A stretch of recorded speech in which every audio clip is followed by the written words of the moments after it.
Olá, gente, tudo bem com vocês? Eu espero que sim. Estou vindo aqui mais uma vez no canal Mente Aberta para fazer mais uma sessão referente à playlist relacionada a relacionamentos abusivos. Se você não assistiu os vídeos anteriores, pode vir aqui no comentário em destaque na plataforma do YouTube e aí você vai encontrar o link referente à playlist onde eu venho falando sobre esta temática. E aqui eu quero falar do sequestro da subjetividade. Um fenômeno sobre o qual eu já falei em vídeos anteriores, mas não aprofundei de modo significativo. E aqui eu quero aprofundar. Enquanto um fenômeno que emerge, de fato, das relações abusivas e que lança realmente desafios significativos quanto à noção fundamental da disposição de si. E aí, o sequestro da subjetividade é sobre isso. É sobre você ter a sua disposição do seu si mesmo sucateada, fragmentada. Quando eu falo nesse contexto da disposição de si, eu faço referência de fato há uma capacidade que há de ser inerente do ser humano, no que diz respeito a administrar sua própria existência. Manter uma conexão profunda com sua identidade, com a sua pertença. E isso acaba sendo, muitas vezes, tirado de você mesmo, devido ao fato de você estar em um relacionamento abusivo.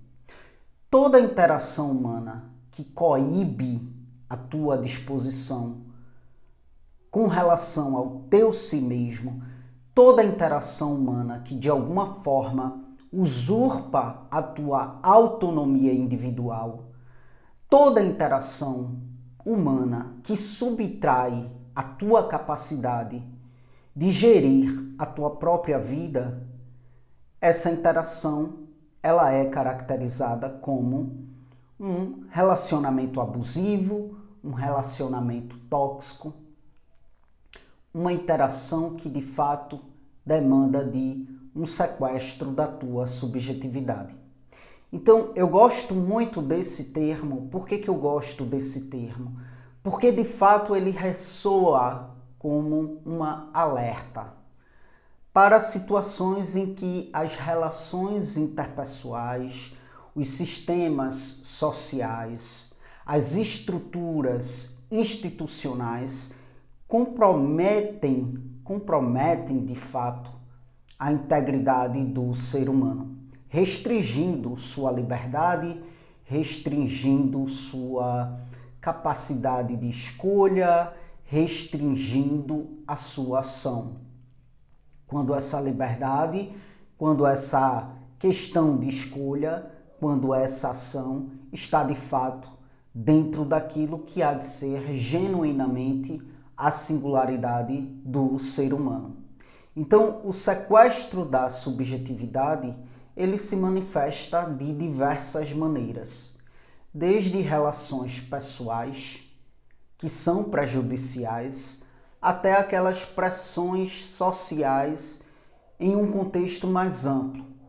Quando eu falo do sequestro da subjetividade em um nível pessoal, isso ocorre de fato em relacionamentos tóxicos, onde um parceiro busca controlar de modo muito sutil às vezes, mas controlar as decisões, controlar a identidade do outro, minando gradualmente a sua autonomia.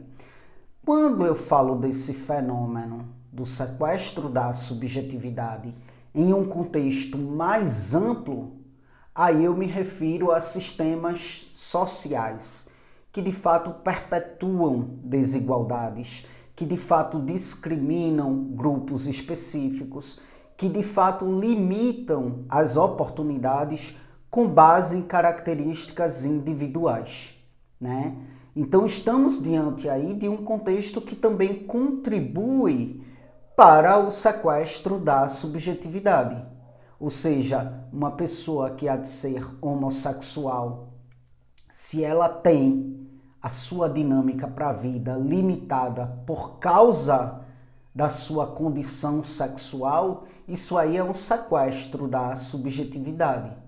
Né? Por quê? Porque ele está sendo coibido com base no fato de que ele é como é, simplesmente por ser homossexual. Então isso é uma tentativa do sistema de fato sequestrar a sua subjetividade, sequestrar a sua singularidade para que ele possa se adaptar àquilo que o tal sistema está determinando como assertivo. Então, gente, a privação da disposição de si não apenas compromete a liberdade individual, mas também mina realmente a capacidade de o ser humano alcançar uma autorrealização, um bem-estar, um melhor encontro com si mesmo, estar bem com si mesmo. Então, o ser humano ele se vê ali envolto em correntes invisíveis que restringem, que vai restringindo de fato a sua capacidade de tomar decisões que venham ser alinhadas com a sua verdadeira subjetividade, com a sua singularidade, com a sua essência. Esse sequestro impede o desenvolvimento da potencialidade individual de cada um. E isso não é justo com nenhum ser humano. E para combater esse fenômeno, para combater o sequestro da subjetividade, é imperativo de fato falar sobre isso, para que cada vez mais as pessoas venham ter consciência do que é que se trata esse fenômeno, como que acontece, o que está no núcleo desse fenômeno. Porque isso, a educação, a psicoeducação, nutre a autonomia, a diversidade, a autenticidade do ser humano. Por isso que é importante falar sobre isso.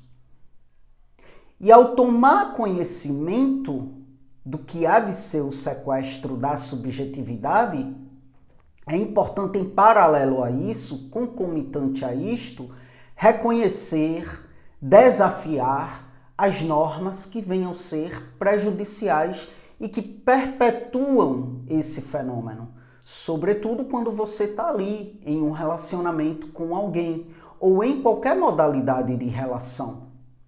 É muito importante fomentar, de fato, um ambiente em que possa haver a promoção da individualidade, da liberdade de escolha, a manutenção da subjetividade de cada um.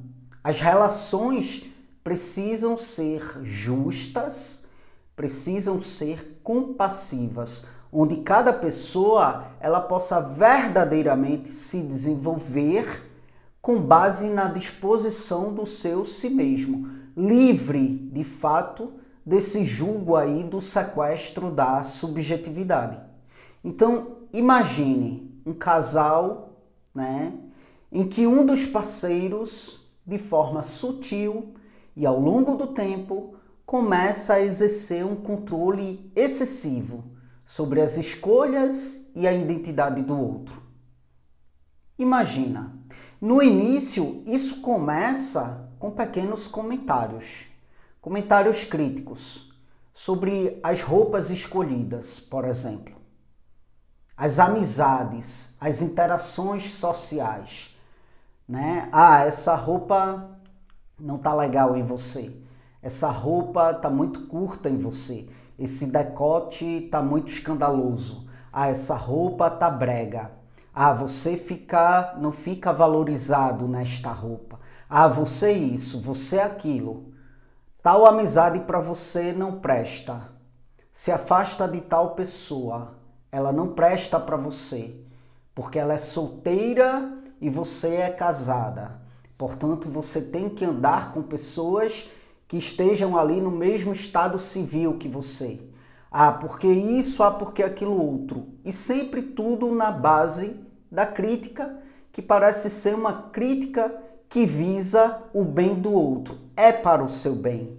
Mas, na verdade, é um sequestro da subjetividade.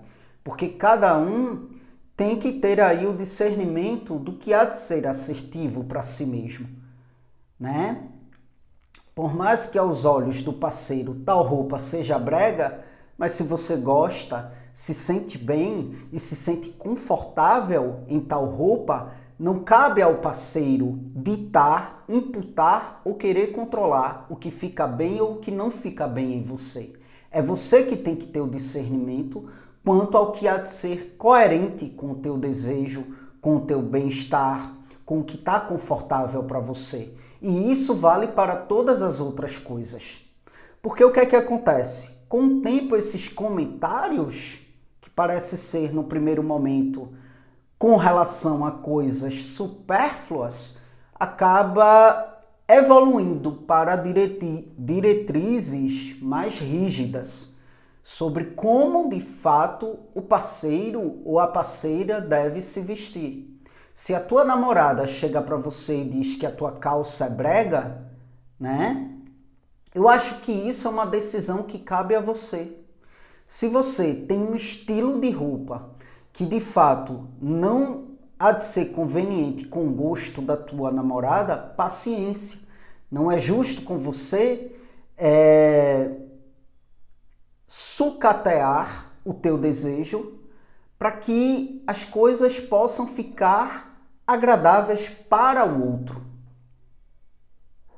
E se você vai abrindo para isso, e vai abrindo e abrindo cada vez mais, né? De fato, daqui a pouco você está ali na dimensão de um sequestro da subjetividade. Quando eu falo da roupa, eu falo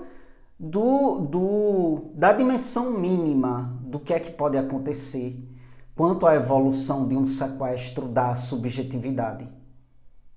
Tá ok, dá uma opinião.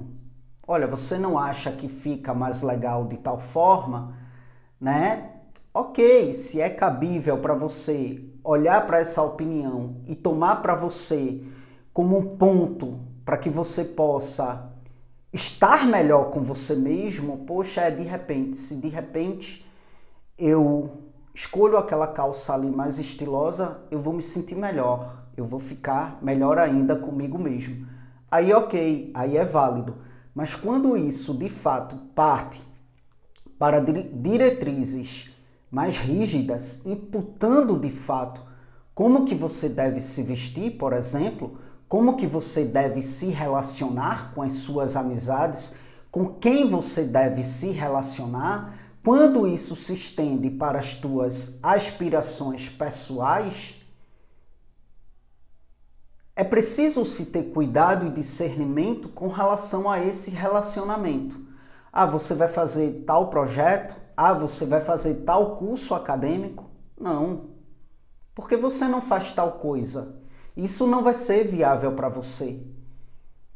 Quem tem que decidir isso é você. Porque está dentro daquilo que há de ser a tua singularidade, a tua subjetividade, e que não cabe ao nós da relação, porque é sobre aquilo que é essencial em você, os teus gostos, o teu desejo, e não pode ser tirado de você aquilo que há de ser essencial da tua subjetividade. Então, o parceiro controlador muitas vezes vai usar da manipulação emocional para minar a autoconfiança, fazendo com que, de fato, haja uma dúvida com relação às suas próprias decisões e valores. Será que, de fato, essa decisão aqui há de ser a mais coerente comigo? Será que fulana não tem razão? Será que eu não devo ir para um outro caminho? É válida a reflexão quando alguém diz, olha, se tu for por ali, será que não vale mais a pena? Pensa bem, vamos pensar os prós e contras daquele caminho ali. Vamos pensar os prós e contras desse caminho aqui. Mas quando isso vem com base em diretrizes rígidas, quase que como uma determinação, quase que como imputando, né, de fato, obrigando. Não, isso não é para você, isso não deve ser para você, você não vai fazer tal curso, você não vai para tal emprego. É preciso se ter cuidado com esse tipo de relacionamento, com esse tipo de relação. Porque é sobre um cenário em que, de fato, o ser humano começa a ser gradativamente controlado. E gradualmente ele vai perdendo a sua disposição de si. Parece uma coisa besta, uma coisa óbvia, isso que eu estou falando aqui com vocês, mas é o que muito está acontecendo. Está sendo demanda recorrente de Sete, esse tipo de coisa. O sequestro da subjetividade, o sequestro da singularidade. O sujeito se vê ali tão angustiado porque, de fato, está perdendo a sua capacidade de administrar a própria vida. A capacidade de administrar a própria vida está cada vez mais comprometida e ele ali imerso numa tristeza, numa angústia, muitas vezes sem saber que é proveniente dessa falta de gerenciamento da sua própria vida, porque o outro é que está no controle, no poder de tudo. As escolhas pessoais, né, são pessoais e por mais que se esteja em uma relação, tem coisas que não cabem ao nós. Tem coisas que há de ser do eu e do tu e é preciso respeitar esse limite. Para que as escolhas pessoais não adentrem na dimensão de uma constante manipulação e um constante questionamento. Entende? Então, é preciso se ter a manutenção das relações no que diz respeito à liberdade de expressar opiniões. É preciso se ter cuidado com as aspirações que são individuais, que são subjetivas, né? É preciso fazer a manutenção das conexões significativas com si mesmo, para que essas conexões significativas com si mesmo não venham ser aí gradualmente substituídas por um ambiente de constante vigilância, de constante controle. O sequestro da subjetividade, nesse contexto, não é sobre restrição física. Não é apenas sobre uma restrição física. É sobre uma manipulação psicológica que leva, de fato, a uma perda gradual. Uma perda gradual da autonomia, uma perda gradual da identidade. Quando menos se espera, o sujeito está ali, preso em um ciclo de submissão, incapaz de tomar suas próprias decisões. Dependente emocionalmente. Incapaz de resistir, de fato, ao controle prejudicial que está sendo imposto o tempo todo pelo parceiro. E o sequestro da subjetividade começa aí, de fato, a ocorrer em situações mínimas do cotidiano. E muitas vezes de maneira insidiosa. Então é importante reconhecer esse fenômeno. E enfrentar, de fato, entrar em contato, né, com esse tipo de dinâmica, identificar esse tipo de dinâmica quando está sendo prejudicial, para realmente preservar a integridade individual, a integridade do si mesmo. É só assim que é possível, de fato, promover relacionamentos saudáveis e equitativos, igualitários, e não com aquela predominância de um ter mais poder que o outro, um ter controle sobre o outro. É isso, gente. Eis aí mais uma elucidação referente à playlist relacionada a relacionamentos abusivos, tá bom? Para quem não me conhece, eu sou o Caio Fernando, sou bacharel em psicologia, sou especialista em neuropsicologia, trabalho a partir de um viés psicanalítico e se você estiver em busca de um acompanhamento psicológico, tá? Você pode entrar em contato comigo por meio do meu contato que vai estar aqui no comentário em destaque na plataforma do YouTube. Eu passo as informações cabíveis no que diz respeito às sessões comigo, que há de ser 100% online. Para além disso, você encontra aí no comentário em destaque meus demais projetos aqui na internet. Muito obrigado pela atenção de vocês e até as próximas gravações.